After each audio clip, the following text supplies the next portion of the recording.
It's the Locked On Flyers podcast for Wednesday, November 15th, your daily dose of Flyers news, analysis, and high quality content that hopes the Flyers can beat the Hurricanes this time around. It's going to be a tough one. It will. We'll get into that game, plus the latest Flyers news and your mailbag questions all on today's show.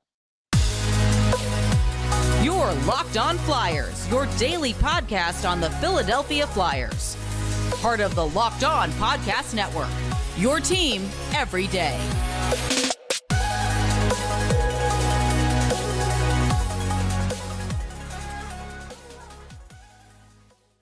Hey there, and thanks for making Locked On Flyers your first listen every day. I am Rachel Donner. You can find me on the app formerly known as Twitter at rmiriam. I'm here, as always, with Russ Cohen, who's on all your favorite social media apps at Sportsology. We are at Locked On Flyers on Twitter, Instagram, Threads, and Blue Sky as well. Today's episode is brought to you by Sleeper. Download the Sleeper app and use the promo code LOCKEDONNHL to get up to $100 match on your first deposit. Terms and conditions apply. See Sleeper's terms of use for details. You can subscribe to our show on YouTube or on the SiriusXM app or anywhere you listen to podcasts to get the latest episode as soon as it's available here on the Locked On Podcast Network, your team every day. Russ, it appears Carter Hart is good to go for tonight's game against the Carolina Hurricanes. He apparently had food poisoning, ate a bad fish, which, that happens to the best of us, I guess. It does. I mean, especially when you're on the road a lot, it could really happen. So yeah, when you get it, it's not fun. I took food sanitation because I was a hotel restaurant major, so I kind of have an idea. Yeah, it is not pretty. So I'm glad he is feeling better. As a result, the Flyers did send Cal Peterson back down to the Phantoms along with Victor Mete. Well, it's paperwork. Yeah, I think so. With Peterson, I think it's an actual send down. With Mete, will be actual, but I think otherwise it's paperwork. yeah, I think so as well. We also, related to Carter Hart, got an update about the Hockey Canada situation, but it's a little update without an update here, right? Yeah, it's an update to say they're appealing. Hockey Canada is appealing, and then Hockey Canada called the London police and said, "Hey, we hope this isn't going to affect the investigation." And they're like, "No, we don't have the answers on that yet." So, and that's it. We just wait. So I think it's going to Yeah. go through the whole season now. Yeah, I feel like we're watching Days of Our Lives and the sands are going through the hourglass very Really slowly. slow. Yeah. But on the blue line side of things, we saw that Rasmus Ristolainen and Mark Stahl attended practice in non-contact jerseys yesterday. Good to see both of them back out on the ice. We got a little bit more detail on their injury with Risto. It was a lower body injury, so though at least it's not a concussion because that would be an upper body injury, right? Right. That's what we were fearing. So, but still, this is a long time. So, it doesn't make you feel that much better. I Right. guess it could be a knee, and that's not great either. Yeah, like nothing is great, but I do think, Right. That's fair. just glad it's not a brain injury for Right. him. For Mark Stahl, it was a rib injury. It feels like he's closer to returning than Risto. He was saying this weekend at the earliest, but if it's not until next week, I think that's okay too. But again, good to see both of them on the ice for Flyers practice. Yep. Felix Sandstrom was also out on the ice for practice. He's still on IR as well, but anytime you see somebody injured actually skating, it's always a good sign that maybe they will get back to the team soon. Yep. Never a bad sign. You were talking elsewhere about some potential new overtime rules to make the 3-on-3 get a little bit more pep back in it. Right. So if you remember, we all loved it at the beginning because it was like, balls to the wall. Everybody was going fast and nobody let up. And then when the goal went in, you were like, wow, that was some of the best hockey I've ever seen. Now you fast forward and the coaches have taken all the steam out of it. And so that's a big issue. So the two things that are being proposed or volleyed about are if you go over the red line, you can't go back, not in that same possession. So you'd have to have a change or whatever. So that's good, but I don't think that's the end all be all because I still think you could be pretty passive if you want to be that way. I like the shot clock. Like I think the minute the team gets in the offensive zone, there should be a 15-second shot clock, and that's it. You can go back and forth, do whatever the hell you want, but that clock's ticking. And I think once that clock is ticking, it changes things because then all of a sudden you have to have some playmaking. You have to do something, or the horn's going to go and you're going to lose possession. Right. And I think like either one of those options does affect how you can change out personnel on the ice, Yes. right? Because a lot of times teams were skating it back into their defensive zone to allow for a change out, for fresh legs. And I think that would change the strategy on how you do that, right? Yeah, especially with the clock. Like with the clock, you're going to have, your guys out there that you would have out there for long shifts because they could get stuck out there, not for that long, but it could be like 30 seconds. And if they're not used to a 30-second shift, you're a team that does 15 or 20, then that's a different situation. But I just think I don't care if a team could reload or not. I don't think that shouldn't be a part of it. What should be a part of it is, hey, it's exciting. You're trying your best and we're seeing the best of you. We're not seeing the best of players the way they do it now. Yeah, I think that's fair. I do think if they go to a shot clock situation here, that the penalty should be the same as it is for icing, where nobody can change out and you have a defensive Right. zone face off, Yeah, right? I'm good with that too. Yeah, I think that would be kind of the best way to do it. Because then, if somebody wants to take the risk and have a shot clock violation, Right. they know and have experience in No, that that's fair. setting, right? They could just let it tick off, and yeah, that would be, hey, tough. You guys are still out here, though. Yep. Yep. I think I that like it. is the fair way to do it. Starting to look ahead to tonight's game against Carolina, you have to think about the lineup changes because, Brink and Zamula were out. Will they come back into the lineup against the Kings? I think Brink will. I'm not sure Zamula will. It's just a gut feeling, and I think Cates will be on the fourth line. They're going to play Carolina a certain way, but I wanted to look up the numbers because I had a feeling they weren't great. Um, Carolina's won the last 8. And in those last 8 in a row, they've scored 34 goals against the Flyers. So if I'm the Flyers, I'm trying to bulk up my defense in this game because I know I'm not going to be able to keep up with them speed wise, but I'm going to have to slow down the goals because here are the goal totals. It's actually surprising. 6-4, 3-4, 6-1, 5-3. It's actually a lot.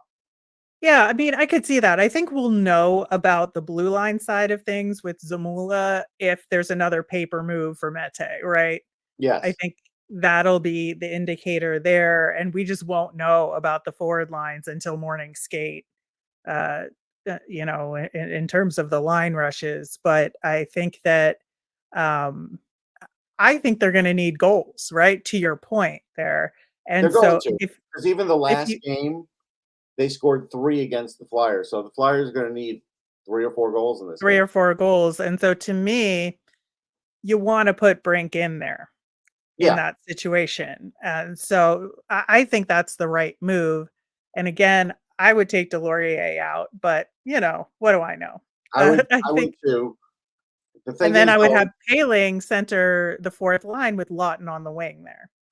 yeah, I mean that would be fine. And the only thing is I probably wouldn't put Mete in because I don't want the offense from the blue line. I want like actual defense from the blue line because Yep. these guys are scoring a lot of goals. I got to score more goals, but I still have to prevent too. Yeah, He's not known so for his defense at all. that is correct. So, I think that is the right way to do it, but we'll see what they decide to do at tonight's game. In the meantime, Carolina has had some changes and some news since we saw them last, and we will talk about that coming up next. You know that feeling when your favorite Flyers player scores a hat trick? If you want to get that feeling and win 100 times your money, play Daily Fantasy Hockey on the Sleeper app. As the official daily fantasy app of the Locked On NHL Network, Sleeper is our top choice for daily fantasy sports, especially daily fantasy hockey. Fans could also play daily fantasy NFL, NBA, MLB, and college football on Sleeper, and entries can be made in under a minute. With elite players like Connor McDavid, Sidney Crosby, and Austin Matthews, plus the new guys like Connor Bedard, all you need to do is make more or less picks on stats for these stars. Choose from stars like stats like goals, assists, saves, plus, minus, and more. To win 100 times bet on Sleeper, you need to correctly predict the outcome of 8 player stats. You heard me, Flyers fans. You can win 100 times your money playing daily fantasy hockey with Sleeper, so start paying attention and nail your picks so you can start winning big. Use promo code LOCKEDONNHL. You'll get up to a $100 match on your first deposit. Terms and conditions apply. That's Locked On NHL. See Sleeper's terms of use for details and locational availability. The Flyers are indeed playing the Carolina Hurricanes at 7:30 p.m. tonight. You can catch every second of the Flyers' hometown broadcast with SiriusXM on the SXM app. Search for Flyers. And of course, we'll be recapping that game on tomorrow's show. So the big news in Carolina Hurricanes land since we saw them last is that goaltender Freddie Anderson was diagnosed with a blood clot disorder and is out for the foreseeable future. And until they get that under control, they absolutely think that he is going to make a full recovery. It's just a medical condition that they have to figure out to get it under control. Figure out how to manage it. So in the meantime, they signed Halak to a PTO and called up Peter Kochetkov, who played for them in their recent 4-0 shutout versus the Tampa Bay Lightning. Antti Ranta played in the other half of that back-to-back in the game before that to the Florida Panthers, where the Canes lost 5-2 in that game. So, I think it's kind of a toss-up in terms of which goalie we might see. I think it is a toss-up. I mean, Kochetkov is definitely the more athletic goalie, and I guess it'll just be up to the coaching staff how they want to handle it. But either way, they're still facing a pretty good goalie, just maybe not the quality of Anderson at the moment. Right. So the last time we saw them was pretty recently on October 30th. The Canes won that game 3-2. That was a heartbreaker, I got to say, that one, because the Flyers held the lead for quite some time, and then the Canes tied it up and wound up winning it. But since then, the Canes have won versus the Islanders, Sabres, and that aforementioned shutout of the Lightning, and they lost to the Rangers and Panthers. They're second in the Metro at 9-6 with 18 points, 5 points behind the Rangers with one more game played than them. Man, the Rangers. The Rangers are hot right now. Laviolette's doing a good job, as he usually does early. So I know. It's the honeymoon season for the Rangers. But the Canes are hanging in there in second place right now and are a very good team. Like we alluded to in the last segment, Flyers are going to have to score a lot of goals here.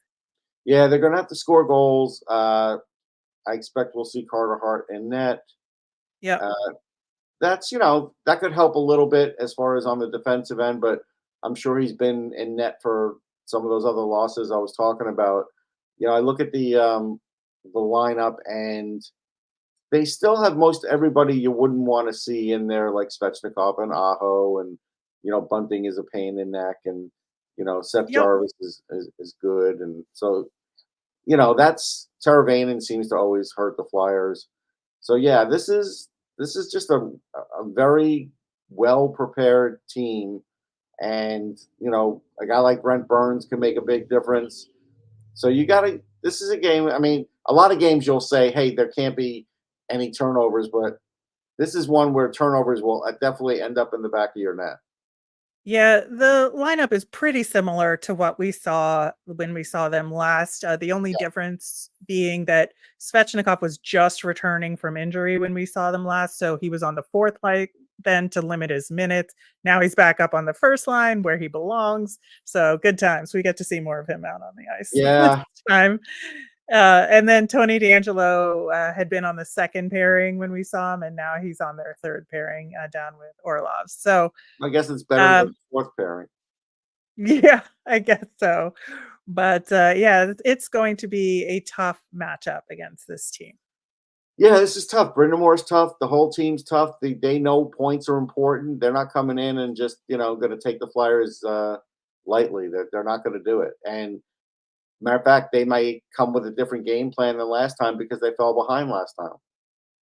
Yeah, and it is interesting because you look at the two teams with different records. Obviously, the Canes are further ahead and have been scoring at a lot more goals on average against the Flyers. But if you look at the numbers, both teams have the exact same goal differential of at this season to this point at 2. Very similar shooting percentage. The Canes have more shots on goal this season, but not a ton more overall. It's maybe like a 20 shot difference overall, 20 to 25, somewhere in there. And then if you look at the 5-on-5 numbers, extremely similar scoring chance percentages. Flyers have a higher high danger chances for percentage. And, there's a couple other stats that are pretty similar between the two teams. And it really shows that on the whole, the Flyers, in terms of their goal to play the right way, and they're having good underlying numbers even when they lose, like that's where these things kind of even out. But now, with this sort of newer strategy that we were just talking about with the net front presence and just shooting a lot more, I'm very curious to see like where this nets out against a team like Carolina, right? Right. Because I went and looked at shots, and it's been a long time since they had 40 shots against Carolina. Last game was like 32, something like that on net. And so I don't know if they're going to be able to get much more than that, even with the new Right. strategy, just because, again, they've got strength and speed, and they're going to try and get the puck out of their zone as much as possible. And look, Brendan Moore does have a similar coaching style to Tortorella, so I'm not surprised, about your findings. Yeah, and looking at the shot distribution, I think the Flyers have actually done a slightly better job in terms of where they're shooting from out on the ice. Their actual quality of shot in terms of placement relative to the goaltender is a different story. Ah, But I think but I think in terms of where they're shooting from on the ice, Carolina is getting a lot more outside shots than the Flyers are concentrating their shots more inside in more high danger areas like I mentioned. the only So, thing I would say is still Svechnikov and Aho, they could score from outside. yeah, no, they can, and that's why they're shooting from out there. So, I think that there is something to that as well. And, obviously the Canes get more quality zone time Yeah. than the Flyers do. And so that's something that the Flyers are going to have to focus on in terms of just really focusing on those zone exits and getting the puck out of the defensive zone as quickly as they can. Yeah, I mean that's going to be a key, and we'll see. We'll see if Carter Hart comes back sharp, and we'll see what these changes that John Tortorella makes. Like, I mean, if he doesn't make the change for Tyson Foerster this game, like it has to be in the next game or two. What does he have? 3 points, no goals. It can't keep going on. Yeah, so I wonder if Brink does come back in, if Forster will come out I mean, it as a would be the result. logical thing to do, but that means probably something else will happen. Yeah. Yeah. So I don't know, man. I think it is just a tough decision, I think, for him because I do see the merits of leaving him in Mhm. until he gets that goal. But at a certain point, like it's going to be this thing hanging over him that is going to almost be too much Yeah, and is sitting him just a way for him to kind of recalibrate. yeah, yeah, yeah. I agree. So beyond that, I think that this game is extremely important for the Flyers because, coming off those 2 wins against a strong Ducks team and a very good Kings team, you want to continue to perform well against quality teams and kind of up level, your own confidence there. Because if you can beat the good teams, then, you should be in a much better position. Yeah, I mean that's the thing. But again, we're early in the season, and not all the good teams are where they normally are yet. Still got to wait about another 10 games for that. Yeah, I would say so. But the Canes are certainly expected to be amongst those top teams when everything uh, comes out in the wash at the end of the season. In the meantime, we have some great mailbag questions from y'all, especially on use of LTIR, some suggested lines, Yeah, these are and going to be Morgan tough questions, man. Frost. Like, they're having us do our homework. Yeah, looking forward to it, and we will get to that coming up next.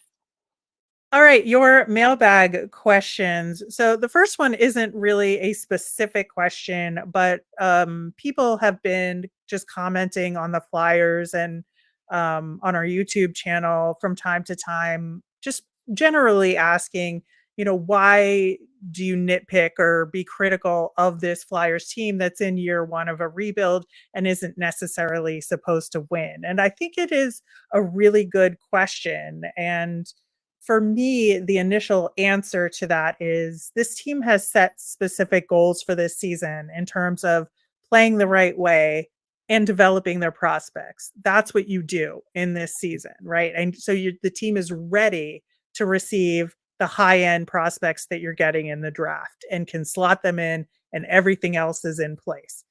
And so you want to see if the things they're doing game to game like roll up into that overall goal. And that's why you can be critical of things like the power play, of Mhm. lineup decisions, because you have to show a pattern of making the right decisions that get you to that end goal, right?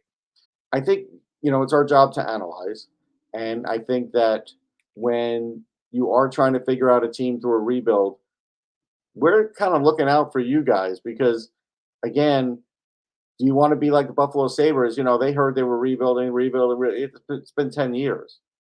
Like Edmonton went through like 6, 7 years uh, going through those rebuilds. So, in order to kind of stay away from those pitfalls, we kind of have to look at where those pitfalls might be, the power play being one of them, because nobody develops if the power play is bad. Nobody.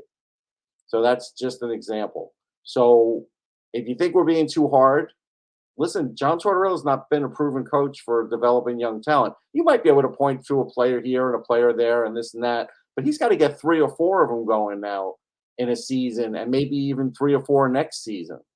And so that's the challenge. That's more important than, coming in 6 points out of a playoff spot. Because that's what your dilemma is. That mushy middle is very mushy, and you could appear close, and then at the end of the season you end up 6 or 8 points out, and then where are you in the development part of it in the rebuild? That's the question. Yep, I think so. So that's why if it seems like we're critical of this team that's not supposed to be very good, we just want to make sure the building blocks are in place Yep. to get us to where we need to be in an effective way. Our next question comes from Brendan. He asks, is it strange that when using LTIR, the Flyers chose to put Ristolainen on there over Ryan Ellis? What does that say about Risto's injury? And I think that question is just Cap messing around. So Ellis, keeping him off LTIR allows for the Flyers to accrue cap space for the duration of the season.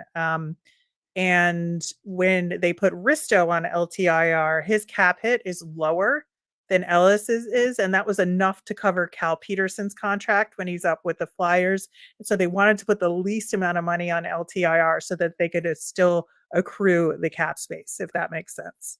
That's a part of it, but there's actually a cap on LTIR. And Yeah. so right now, Ellis would be putting them over the cap. Risto, because he makes less, did not put them over the LTIR cap. Because again, teams would otherwise put out like 4 players on LTIR to try and do some shenanigans. So that's the other reason. Yeah. Yeah. And again, that's because Ellis's salary is higher. Yeah. So that would put them over that cap.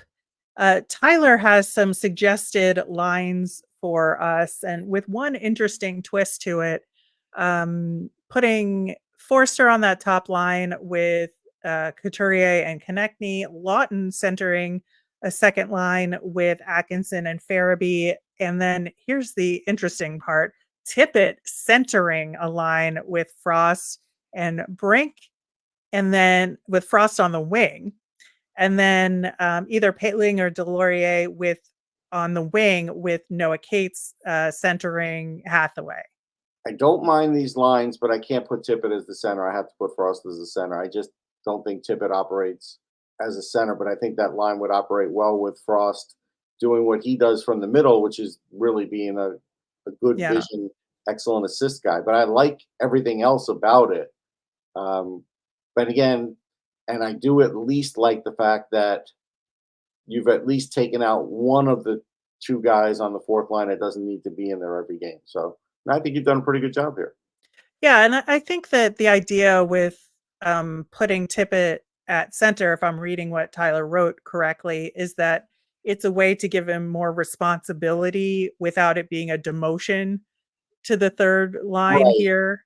And that makes a certain degree of sense. But I think if you're going to put him with Frost and Brink anyway, I think that, Frost as a playmaker will give him Tippett enough pucks that it won't ding his confidence. No. If that makes sense. But I think that, it's a really interesting option. So good thought, Tyler. Really good thought. Dennis wants to know, essentially is leaving Morgan Frost out of the lineup when he does, devaluing him for trade possibilities. I mean, yeah, it doesn't help it. I mean, again, if he's out and the Flyers are having meaningful trade discussions with the team's going to say, hey, can you put Frost in so we can look at him? So it's better that he's in there. Yeah, I think so too. And the fact that he's scored now has helped tremendously as well. So hopefully he can keep that going. And in the short term, it helps the Flyers. And maybe in the medium to long term, it helps the Flyers in a trade. So I think it's a win-win situation either way to keep him in the lineup. Our last question for today comes from Andrew, who says, I agree that Tyson Foerster should go to the Phantoms if he doesn't start scoring. Would Ollie Licksell be the call-up should that happen? He seemed like the type of player who can play an offensive or defensive role. Yeah. Yes, Foerster should go down if he doesn't score in a certain amount of time, but I'm trying the short fix first, take him out this next game, put him back in, and if you don't see a result, then you send him down. The problem is with Licksell, they're only going to put him in the open spot in the lineup. They're not going to try and actually tailor something for him.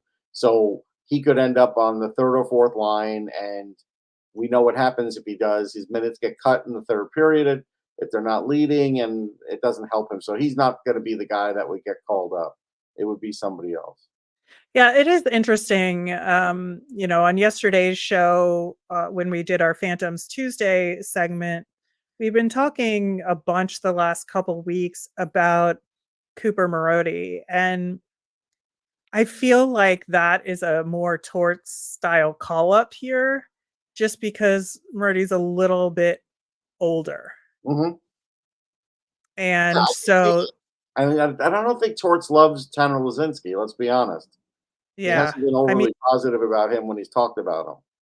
Right, and I feel like Lazinski is the call up only if it's a need to replace a center situation, because Lazinski is pretty solidly a center. Yeah. So I feel like Marody is a possibility here, but Licksell would deserve it just as much. Yeah, I mean, if Foerster were playing well, he'd be the obvious. Foerster, Denoyer, if he were playing well, he'd be the obvious guy, but he's not. But he's hurt now anyway. Well, now he's hurt. So he wasn't playing well, and he's hurt. So yeah. Either way, not going to happen. All right, that will do it for the mailbag and for today's show. Of course, on tomorrow's show, we will have a recap of tonight's game. Plus, we're going to take a look at a Flyers prospect in college hockey. And as a reminder, we always want to hear from you. So if you've got a mailbag question, you can send them in via Twitter at Locked On Flyers. You can email us at lockedonflyers@gmail.com or comment over on YouTube. The Flyers play the Canes tonight at 7:30. Catch every second of the Flyers hometown broadcast with SiriusXM on the SXM app. Search for Flyers. I am Rachel. I'm on Twitter at rmiriam. That's RMIRIAM. I'm Russ. I'm at Sportsology, SPORTSOLOGY. Have a fantastic day.